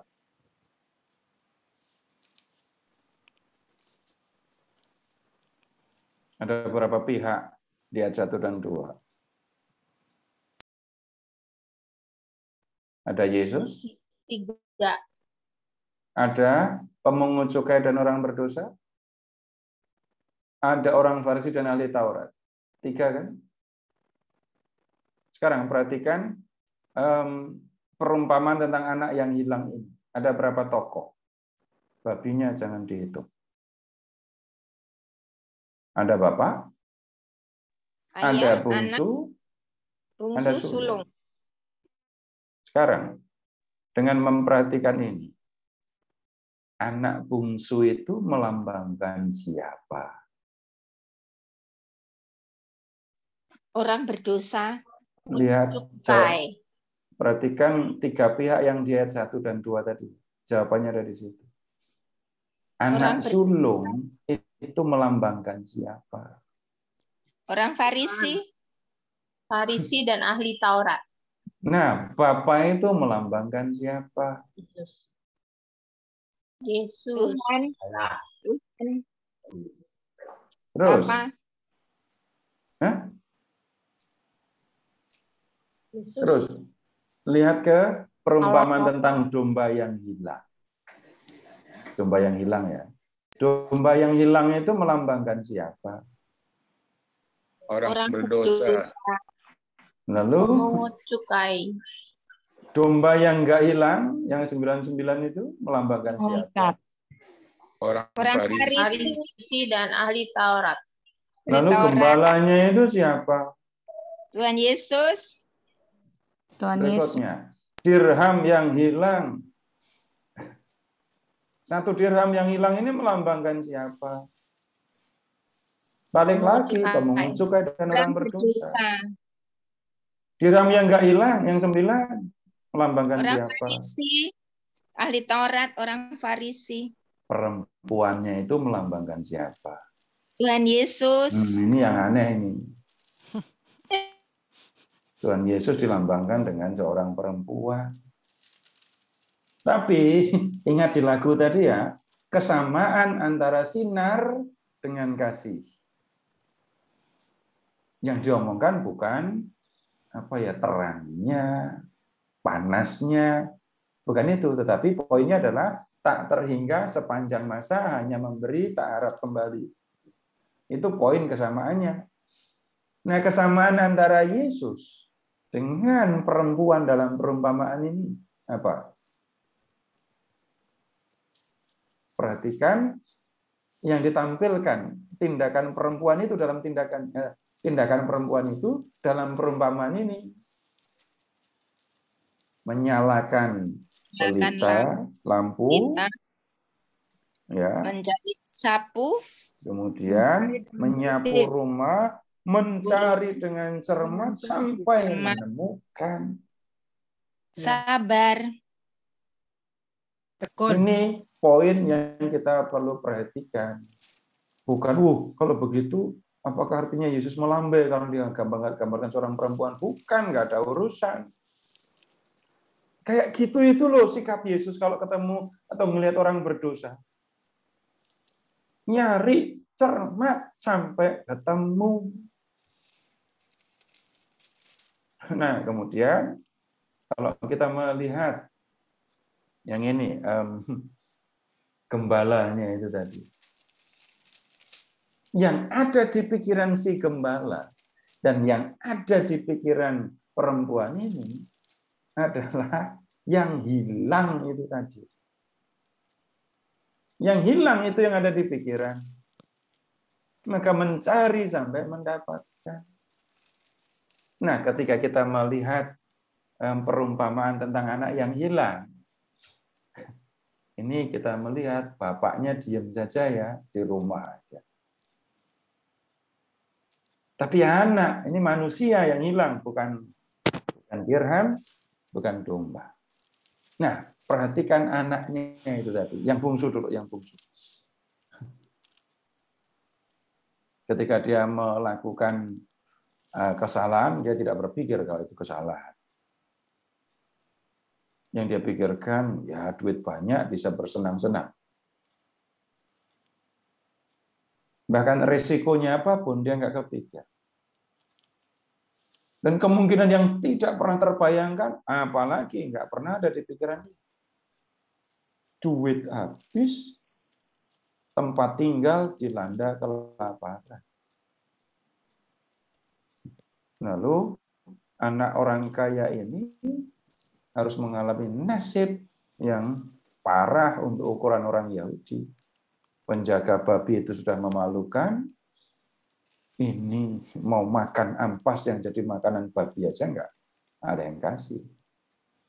Nah, yang tolong amati kesadaran akan dosa yang dialami si bungsu ini kapan? Kesadarannya muncul bagaimana? Saat menderita.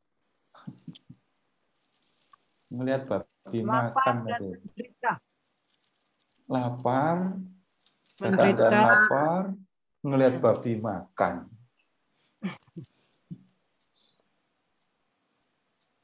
Atau ya penderitaan, kesulitan, kelaparan, penderitaan di bagian perut dan akhirnya ke seluruh badan kalau orang lapar. Ini yang membuat dia sadar akan dosa. Dan kemudian Bapak Ibu perhatikan juga sikap si bungsu. Saya pulang hanya supaya bisa makan. Saya tahu saya tidak layak disebut anak bapak lagi. Ada keberanian untuk tanggung konsekuensi loh ya. Berani menanggung konsekuensi dari kesalahan yang sudah dilakukan. Dan kemudian Bapak Ibu perhatikan juga sikap si bapak. Memang bapaknya tidak mencari, tidak pasang pengumuman di mana-mana, gitu ya, enggak. Tapi nunggu terus. Buktinya apa kalau dia nunggu? Anaknya masih jauh, bapaknya udah duluan ngeliat. Itu kayak waktu Mama Hana nungguin Tobia waktu pulang. Tiap hari nengokin di jalan yang dilewati oleh Tobia. Nah, kemudian bapaknya yang lari, perhatikan memeluk, merangkul, mencium. Mengenakan jubah, cincin, sepatu buat pesta. Nah, ini menunjukkan sikap bapak terhadap anaknya yang sudah berdosa. Tetap diperlakukan sebagai anak. Tapi si sulung yang tinggal bersama dengan bapaknya malah tidak merasakan jati diri sebagai anak. Bertahun-tahun aku melayani bapak, tidak pernah melanggar perintah bapak. Tapi kegembiraannya sebagai anak nggak bisa dinikmati, nggak dirasakan oleh si sulung. Nah, ketika kita mau belajar tentang pertobatan, tentang dosa, Bapak Ibu, apa yang terjadi dengan si bungsu bisa menjadi peringatan buat kita kan? Peringatan bagaimana? Kalau mau tobat, nggak usah nunggu sampai mengalami nasib kayak gini. Nggak enak. Atau mau pilih begini, tunggu aja sampai Tuhan mengingatkan saya. Tapi kalau Tuhan mengingatkan itu kan bukan lewat WA.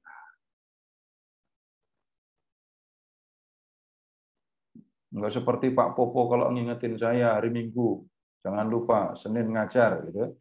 Bukan begitu Tuhan kalau mengingatkan. Kalau Tuhan mengingatkan dengan cara seperti itu, sederhana sekali menanggapinya. Tapi cara Tuhan mengingatkan enggak bisa diduga. Saya nanti semoga diingatkan Tuhan dengan cara seperti itu. Setelah istrinya enggak ada, baru sadar semua kesalahan terhadap istrinya. Nah gimana coba kalau udah begitu? Minta istrinya dihidupkan lagi, enggak bisa. Jadi peringatan atau kesempatan untuk memperbaiki, kalau ditunggu sampai ada peringatan. Nah, masalahnya adalah peringatan itu tidak kita bisa duga datangnya. Dan cara Tuhan mengingatkan mungkin tidak akan seperti yang dipikirkan. Nah, kemudian ya kita lihat juga ketika orang berdosa kan berani ngaku kalau berdosa, berani tanggung konsekuensi juga kan ya. Orang-orang Katolik itu pasti berani menanggung. Coba ucapkan doa tobat deh. Allah yang Maha Rahim, aku menyesal atas dosa-dosaku. Terus perhatikan, sebab patut aku engkau hukum. Ngomong gitu kan ya? Iya. Berarti berani, itu kan mengungkapkan keberanian untuk menanggung konsekuensi dari dosa. Kira hukum beneran marah. Ada keberanian, sikap berani menanggung konsekuensi dari dosa. Ya begitu, tiap kali ngomong begitu. Tapi kita kan, masa sih Tuhan menghukum, masa sih Tuhan nggak perlu juga berpikir tentang ini saya sedang dihukum Tuhan ini. Tapi iya balik lagi, Tuhan bisa mengingatkan. Tetapi di balik itu, ketika orang melakukan kesalahan, ada kok konsekuensi yang harus ditanggung. Dan memang perlu keberanian untuk menanggung itu. Nah, kemudian kalau ini para pengikut Yesus mengalami kesalahan, melakukan dosa, nggak usah khawatir untuk kembali kepada Tuhan. Kenapa? Nah, Tuhan datang itu kan untuk nyari orang berdosa. Dan Tuhan menyambut orang yang berdosa itu dengan cara yang luar biasa loh ya. Jadi kalau Bapak Ibu bisa mendengar, pas ada orang berdosa bertobat itu di surga itu ramai sekali. Pesta semua. Kenapa? Satu orang terbebaskan dari dosa. Satu orang diselamatkan. Satu orang akan masuk ke sini lagi. Jadi kalau dosa dalam doa tobat ya, itu kita mengatakan dosa kita menghina Allah, tapi pertobatan yang kita lakukan mendatangkan kegembiraan di antara para malaikat di surga. Dan Allah bergembira dengan hal itu. Baik, sampai di sini silahkan kalau ada yang mau disampaikan. Bapak Ibu, ya, silakan Bapak Ibu bagi yang bertanya langsung unmute mic dan bertanya ke Pak Seto. Baiklah saya. Ya, silakan. Pak Seto, ini saya coba memahami perasaan si sulung ya. Karena ekspresi orang tua itu lari, terus mencium, terus bikin pesta. Saya tuh kan ngebayangin kalau misalnya si bapaknya tuh bikin pesta, kan dia kan kasih tahu ke orang-orang gitu loh. Oh ya, aku ngundang karena aku seneng loh anakku begini-begini. Ekspresi kebanggaan orang tua sama anak itu kan menurut saya tuh priceless, dan setiap anak menginginkan itu. Sementara si sulung itu tidak pernah, dia merasa dirinya tidak pernah mendapatkan ekspresi seperti itu gitu. Terus kalau lihat ayat 31, kepunyaanku adalah kepunyaanmu. Jadi kayak bapaknya tuh kayak mau bilang, udah deh jangan iri sama adekmu, warisanmu kan lebih banyak gitu. Gimana Pak? Terima kasih Pak. Lihat ke ayat 12 tadi ya. Ayahnya membagi-bagikan harta kekayaan itu di antara mereka. Jadi sudah dibagikan ya. Si bungsu sudah dapat, si sulung juga dapat. Nah, jatah si bungsu sudah diambil.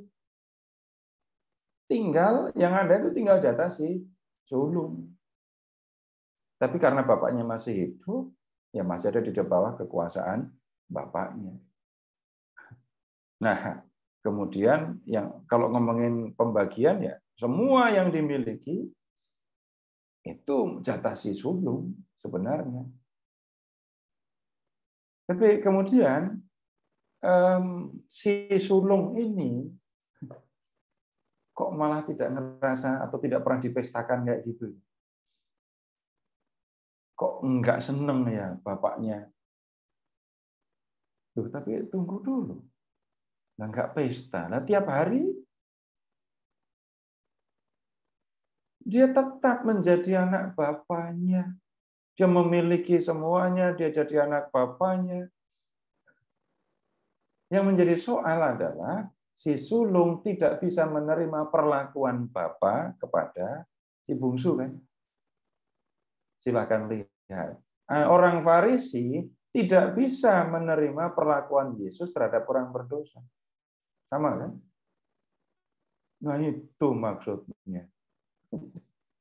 Jadi cerita ini mau menjelaskan sikap Yesus kepada orang-orang berdosa.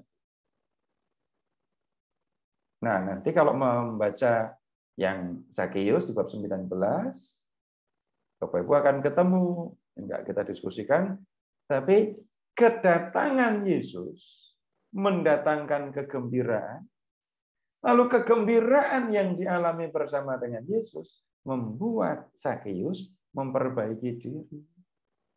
Tapi dia mau kok dihukum kayak pencuri. Dikembalikan, mau mengembalikan 4 kali lipat kan? Nah, itu hukuman untuk pencuri. Hukuman untuk pencuri kambing, kambingnya udah dijual atau udah disembelih. Hukumannya ganti 4 kali lipat. Kita lihat ada unsur yang sama. Zakeus berani tanggung konsekuensi. Dan kenapa dia mau memperbaiki diri, kenapa mau bertobat? Tuhan Yesus datang. Dan dia gembira karena itu. Ya, begitu. Terima kasih, Pak. Baik, berikutnya, silakan Bapak Ibu. Selamat malam, Pak. Boleh tanya satu saja? Ya, silakan. Saya mau tanya nih, Pak Seto. Ini Injil Lukas banyak banget ya menulis perumpamaan yang tidak ada di Injil-Injil lainnya. Saya cuma mau tanya, Yesus itu kenapa sih ya pakai perumpamaan banyak gitu ya? Apa itu gaya mengajar zaman itu atau ada alasan lain, Pak? Makasih. Ibu dulu baca harian Kompas nggak? Ya, zaman dulu ya. Ya. Ya. Tolong sebutkan satu artikel di halaman 4 ya. Judulnya Waduh, aja. kalau tajuk rencana, Bukan tajuk rencana, artikel. Waduh, mana Wah, halaman ingat 4 itu kan yang nulis di situ pasti editorial. dapat uang. Oh, no. Bukan. Ada artikel. Pojok. Tapi sekarang saya ganti pertanyaan. Ibu, tolong ingat. Padahal Ibu waktu itu baca koran umur berapa? Dari Atau berapa SMP, tahun yang lalu? SMA, dari zamannya Pater Brouwer nulis, saya udah baca tuh. Oke. Tapi tolong sebutkan cerita rakyat yang Ibu ingat sampai sekarang. Oh, cerita rakyat. Waktu dulu pernah ada. Cerita rakyat apa aja? Terserah yang Ya Ibu banyak dengarkan lah, dulu. Sangkuriang. Oh, si itu yang Candi Prambanan itu. Banyak lah, Malin Kundang. Kalau judul artikel Ibu sulit mengingat. Tapi kalau judul cerita, Ibu gampang mengingat. Iya. Isi artikel lebih sulit lagi.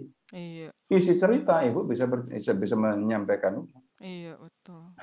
Kalau Ibu baca artikel, Ibu cuman ngomongin otak, pikiran. Iya. Tapi kalau bicara dengan cerita bicara bukan hanya ke pikiran, tapi juga ke hati.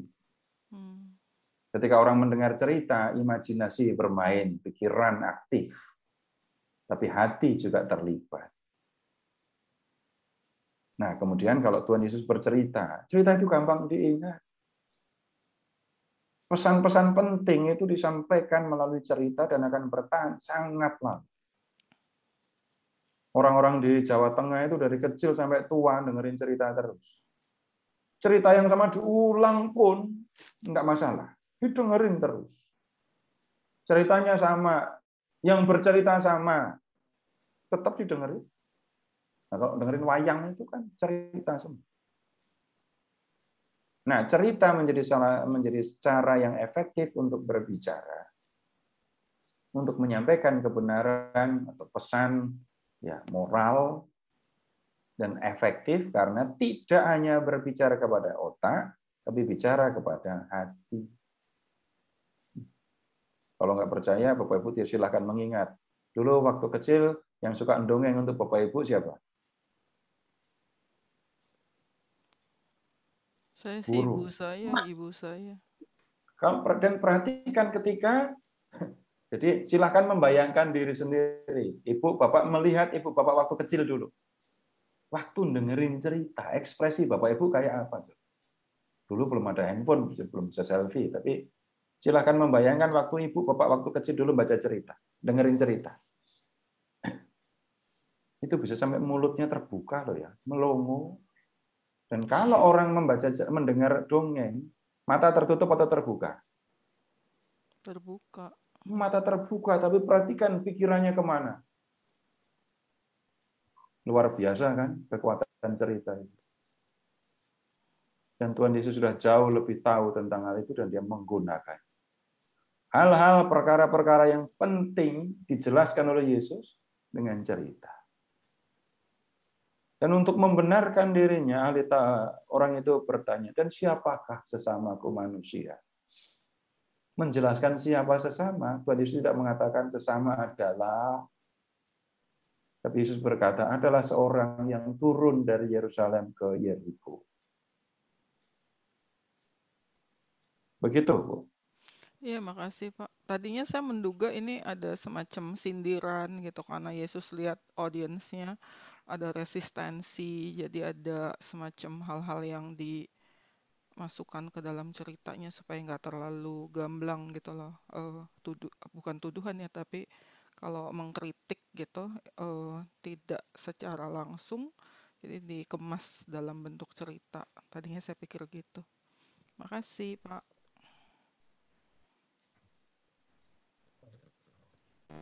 Sudah 9, Pak Seto. Permenungannya sudah tadi ya Pak ya? Input yang tadi. Untuk permenungannya sudah yang tadi itu. Oh iya, saya sertakan sekalian. Oke, baiklah. Terima kasih banyak Pak Seto untuk kelas pada malam hari ini. Ya, semoga kita semakin lebih sadar lagi bahwa kita ini adalah anak Bapa, sehingga ketika kita berdosa, kita cepat sadar dan kembali kepada Bapa. Dan Bapak Ibu, kami KKS Blok B juga mengundang kembali Bapak Ibu untuk hadir kembali Senin depan untuk tetap stay tune bersama dengan kami di dalam pengajaran kitab suci ini. Dan terima kasih untuk kebersamaan dan atensi Bapak Ibu semua. Dan sebelum kita tutup kelas pada malam hari ini, mari kita berdoa penutup terlebih dahulu yang akan dipimpin oleh Mbak Imelda. Silakan Mbak Imelda. Terima kasih Ko Eka, terima kasih Kak Seto. Mari teman-teman kita satukan hati, kita tutup pertemuan